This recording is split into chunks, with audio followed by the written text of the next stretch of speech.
গুড়ি গুড়ি বৃষ্টি উপেক্ষা করেই বুধবার সন্ধ্যায় দাবি আদায়ে রাজপথে বাংলাদেশ জামায়াতে ইসলামীর নেতাকর্মীরা।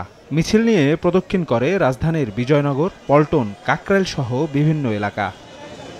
এর আগে বিকেলে রাজধানীর বিজয়নগর এলাকায় জুলাই ঘোষণাপত্র সংশোধন, জুলাই সনদ ও ঘোষণাপত্রের আইনি ভিত্তি প্রদান এবং সেই আলোকে আগামী জাতীয় নির্বাচন সহ ৭ দফা দাবিতে সমাবেশ করে দলটি। প্রধান অতিথির বক্তব্যে জামায়াতের নায়েবে আমির সৈয়দ আব্দুল্লাহ মোহাম্মদ তাহের বলেন, যারা সংস্কার নিয়ে ধূম্রজাল তৈরি করেছে তারাই নির্বাচন নিয়ে টালবাহানা করছে।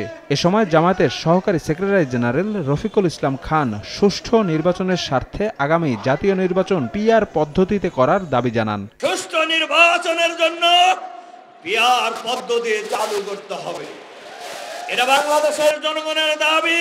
সমস্ত জায়গায় সংস্কারে আমরা একমত হয়েছি, সেই কারণকে আইনের মাধ্যমে আগামী নির্বাচন হতে হবে।